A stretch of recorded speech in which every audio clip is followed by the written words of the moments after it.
Welcome back guys. स्वागत है आपका हमारे चैनल में।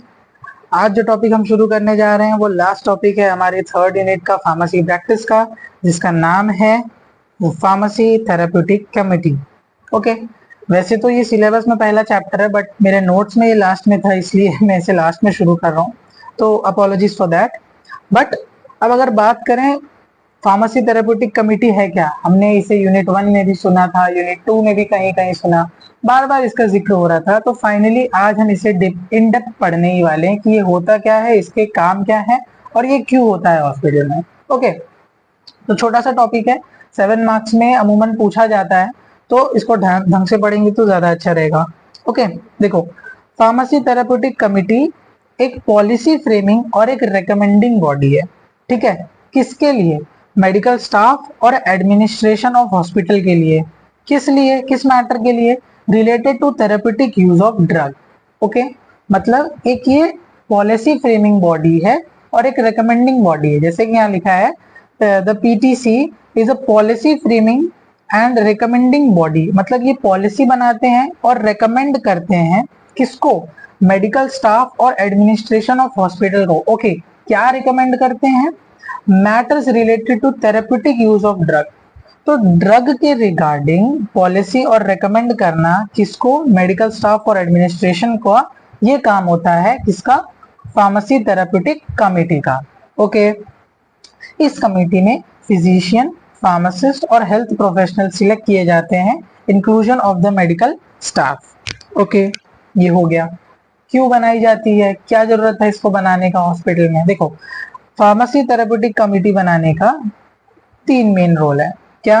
Advisory, educational and drug safety, adverse drug monitoring. इन 3 चीजों को मॉनिटर करने के लिए हमें ये कमेटी बनानी पड़ी। ओके, अब अगर बात कर लेते हैं एडवाइजरी की। देखो, एडवाइजरी में सीधा सीधा बोल रहा है कि आपको एडवाइस रिलेटेड बातें उसमें बताएंगी। किस किस रिलेटेड एडवाइस देंगे?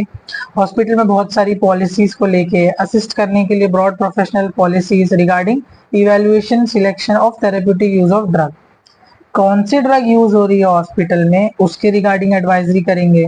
ठीक है, फिर कौन कौन से मैटर हॉस्पिटल में चल रहे हैं, इन्वेस्टिगेटिंग ड्रग कौन सी चल रही है, उसकी कैपेसिटी क्या है, मेडिकल स्टाफ क्या है, उसके रिगार्डिंग एडवाइजरी देंगे।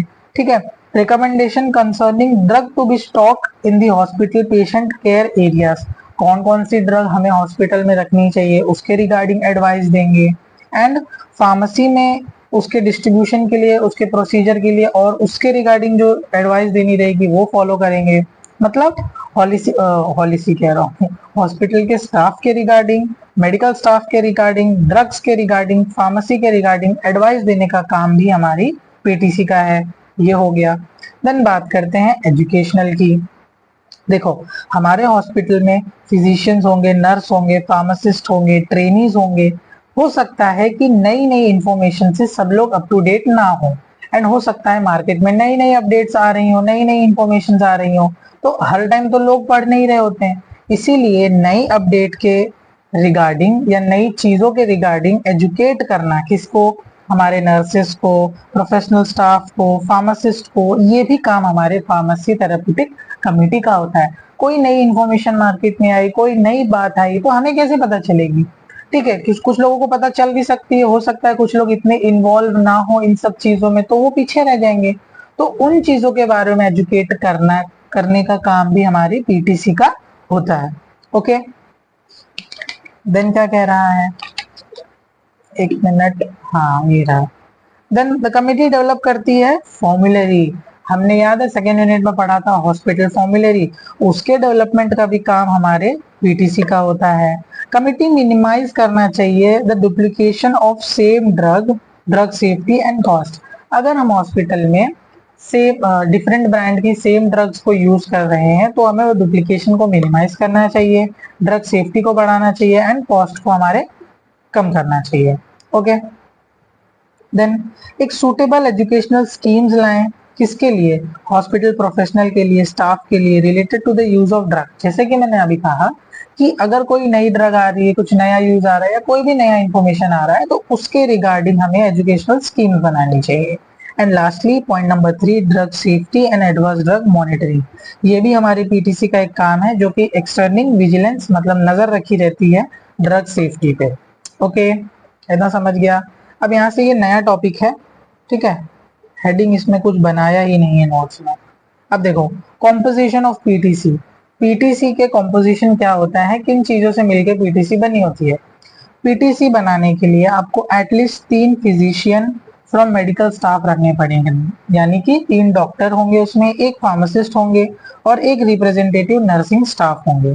ओके, ये सारी चीजें हो गए। साथ ही में एक एक्स ऑफिसियो मेंबर होंगे कमिटी के, फिजिशियन को चेयरमैन बनाएंगे, वही सारी बातें, ठीक है, सेक्रेटरी रहेंगे एक्सेट्रा। अब देखो, ऑपरेशन ऑफ पीटीसी। पीटीसी काम कैसे करती है।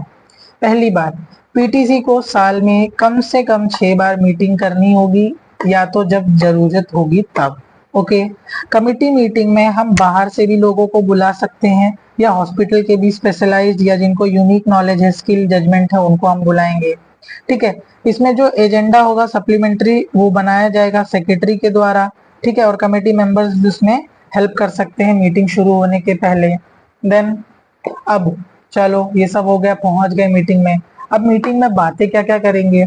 अब जब आप मीटिंग में पहुंच जाएंगे तो मीटिंग में थोड़ी सी पिछली मीटिंग की बातें करेंगे कि हमने पिछली मीटिंग क्यों ऑर्गेनाइज की थी, क्या था, क्या उसका आउटकम निकला, क्या हम सही तरीके से उस मीटिंग के एजेंडे पे पहुंच पाए।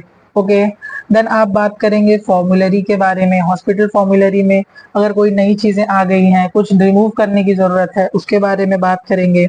इंफॉर्मेशन रिगार्डिंग न्यू ड्रग्स, अगर नई ड्रग आ गई है मार्केट में, कमर्शियली अवेलेबल है, तो उसके बारे में बात करेंगे।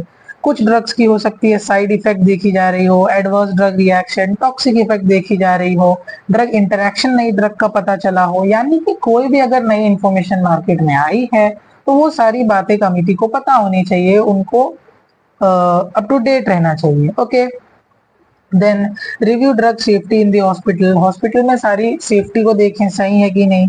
वेरियस सब कमिटी हैं, उनकी रिपोर्ट्स को देखें। Report of medical audit. Medical audit in the sense, audit तब किया जाता है जब सारे डॉक्यूमेंट्स को वेरीफाई करना रहता है, सारी चीजें सही चल रही थी नहीं, डॉक्यूमेंटेड है कि नहीं, तो वो चीजें देखते हैं। Any other matter with permission of chair, अगर और भी कोई मैटर है जिसमें ध्यान देने वाली बात है तो वो भी वहां डिस्कस होगा। देन वोट ऑफ थैंक्स, सबको थैंक यू बोलेंगे, एंड देन मीटिंग खत्म हो जाती है। ओके, ये हो गया। अब देखो, नेक्स्ट टॉपिक आ रहा है role of safety in PTC. अब पीटीसी का सेफ्टी में क्या रोल है, ठीक है। सेफ्टी में देखो कैसे रोल आ रहा है। Dispensing of drug and drug administration to observe the possible adverse effect. सारी चीजों को ध्यान रखना है किसके रिगार्डिंग, कौन सी ड्रग डिस्पेंस हो रही है, कौन सी ड्रग एडमिनिस्टर हो रही है, पॉसिबल एडवर्स इफेक्ट क्या आ रहा है, ठीक है, ताकि पेशेंट की सेफ्टी बरकरार रहे। ठीक है, अब नीचे कुछ चीजें हमें ध्यान रखनी है। पहली बात, जो भी हम फार्मासिस्ट चूज करेंगे वो रजिस्टर्ड फार्मासिस्ट होने चाहिए या डिप्लोमा होल्डर्स होने चाहिए। ओके, अगर कोई नॉन फार्मासिस्ट पर्सनल है तो हम उसे सिलेक्ट नहीं करेंगे। Sufficient number of qualified personals हमारे हॉस्पिटल में होने चाहिए, जितनी रिक्वायरमेंट है हमारे हॉस्पिटल में प्रोफेशनल्स की, उतने अमाउंट में वो होने चाहिए। एडिक्वेट सेफ वर्क और स्पेस स्टोरेज फैसिलिटी उनको मिलनी चाहिए। जो भी इक्विपमेंट वहां पर जरूरी है वो सारे इक्विपमेंट वहां पर प्रेजेंट होने चाहिए। ठीक है, automatic stop order, narcotic, hypnotic, anticoagulant. हमें ये नहीं देखना है कि नार्कोटिक ड्रग दी जा रही है, हिप्नोटिक ड्रग दी जा रही है तो उसे चलने दें, नहीं। जब उनकी डोज खत्म हो जाएगी तो उन्हें हमें स्टॉप करना है, ये उनकी रिस्पॉन्सिबिलिटी है। ये आपको पता होनी चाहिए कि ये सब हाई रिस्क वाली दवाएं हैं, इनको ऐसे ही कंटिन्यू नहीं कर सकते। ओके, आगे क्या बोल रहा है, पॉलिसीज, फॉर्म पॉलिसीज, पॉलिसीज बनाना है रिसर्च ड्रग के रिगार्डिंग। ड्रग फॉर्मुलरी जैसे कि मैंने डिस्कस किया। आउटसाइड इट्स वर्किंग आवर्स, ठीक है, जब जब आपका वर्किंग आवर खत्म हो गया तब आप बाहर चले जाइए, वहां ओवर टाइम मत करिए। Poisonous material, non poisonous material के regarding. External uses of drug, internal uses of drug, कौन सी ड्रग को एक्सटर्नली यूज करना है, कौन सी ड्रग को इंटरनली यूज करना है, ये भी कमेटी को अच्छे से मालूम होना चाहिए। क्वालिटी कंट्रोल मेजर्स को फॉलो किया जाए। टीचिंग प्रोग्राम किए जाए, पीरियोडिकल इंस्पेक्शन हो कि क्या काम सही हो रहा है कि नहीं हो रहा है। एडुकेट रेफरेंस लाइब्रेरी हो ताकि वहां जाके लोग पता कर सके उनका अगर कोई क्वेश्चंस वगैरह है तो।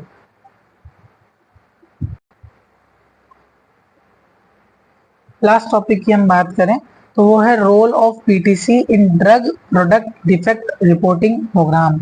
मतलब हो सकता है आपके हॉस्पिटल में डिफेक्टिव प्रोडक्ट्स आ गए हों या खराब प्रोडक्ट आ गए हों, क्वालिटी उनकी अच्छी ना हो। अगर ऐसे प्रोडक्ट परचेज कर लिए जाते हैं तो सबसे पहले आपको क्या करना है कि कमिटी को इन्फॉर्म करना है उस प्रोडक्ट के बारे में, देन मैन्युफैक्चरर को बताना है प्रॉपर एक्शन लेने के लिए। और अगर मैन्युफैक्चरर सही एक्शन नहीं लेता है तो हमें मैन्युफैक्चरर की complaint food and drug control administration में कर देनी है। उसके बाद पीटीसी को क्या ध्यान रखना है, प्रिस्क्राइबिंग के टाइम, डिस्पेंसिंग के time, administering and ingesting of prescription drug, सही जो ड्रग सही लिखी गई है वो मिल रही है कि नहीं पेशेंट को। Hospital pharmacist should take medication history that should include following information. जब फार्मासिस्ट पेशेंट को दवा देने वाला रहेगा उससे पहले वो उनकी पेशेंट मेडिकेशन हिस्ट्री लेगा, उसमें वो दो चीज देखेगा कि medication being taken at the time of admission, during admission, home remedies and OTC drug.